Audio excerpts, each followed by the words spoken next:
control the mind. In the same way that the master of a kingdom controls the general and the general controls the soldiers. There must be an atman to control the mind, and there must be a mind to control the body so that it may enjoy the 5 objects of enjoyment. 2. Moreover, as each person possesses his own mind, we know that there really is an atman. If it were only due to a mistake about the body and the mind that we assume an atman, why would we not produce the idea of an atman in regard to another? Thanks to this sign, we know that each one possesses his own atman. Answer. 1. If the mind controlling the body, there were an atman to control the mind, there still must be someone to control the atman.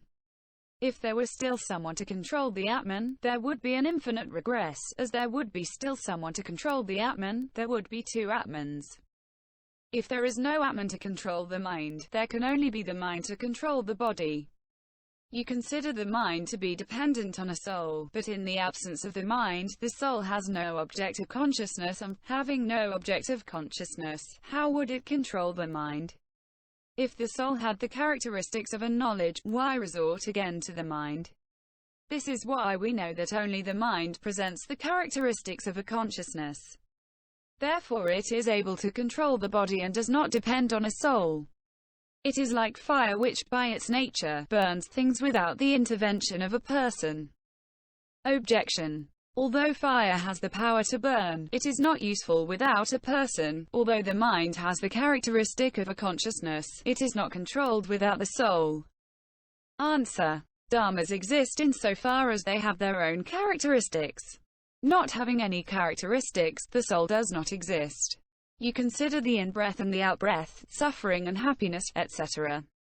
as characteristics of the soul, but that is not right. Why? Because the in-breath and the out-breath, etc.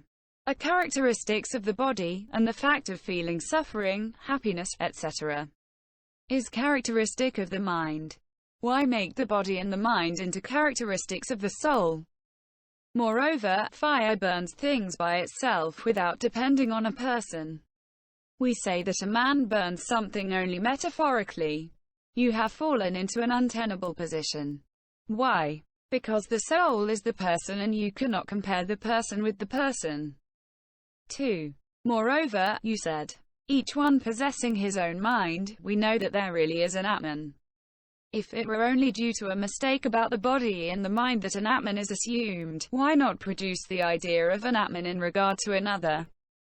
Without knowing if the atman exists or does not exist, you are asking why one does not produce the idea of the atman in regard to another. The distinctions between one's own body and another's body exist as a function of the atman. But the atman is non-existent. The characteristics attributed to it, having form or formless, permanent or impermanent, finite or infinite, movable or motionless, cognizant or ignorant, active or inactive, autonomous or non-autonomous. All these characteristics of the atman do not exist, as we have said above in the chapter on the atman. For many reasons of this kind, the yogin considers that dharmas come from complexes of causes and conditions, that there are no real dharmas endowed with atman.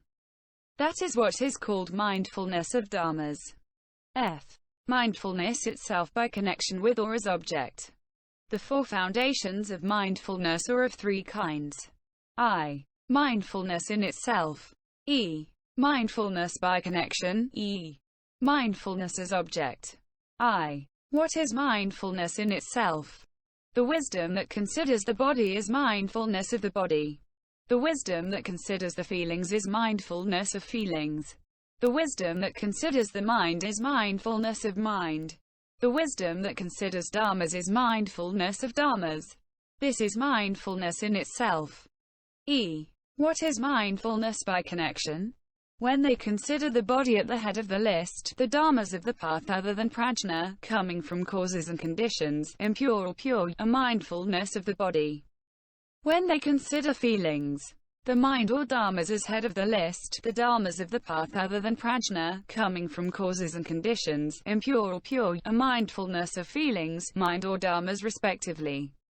This is mindfulness by connection. E. What is mindfulness as object? All dharmas with form, namely, the 10 bases of consciousness and a small part of the dharma yatana, are mindfulness of body. the 6 kinds of feelings, namely, feeling arising from contact with the eye, and the feelings arising from contact with the ear, nose, tongue, body and mind respectively. The 6 kinds of consciousnesses, namely, consciousness of the eye and consciousnesses of the ear, nose, tongue, body and mind are mindfulness of mind, the notion aggregate, the volition aggregate and the 3 unconditioned are mindfulness of dharmas. That is mindfulness as object.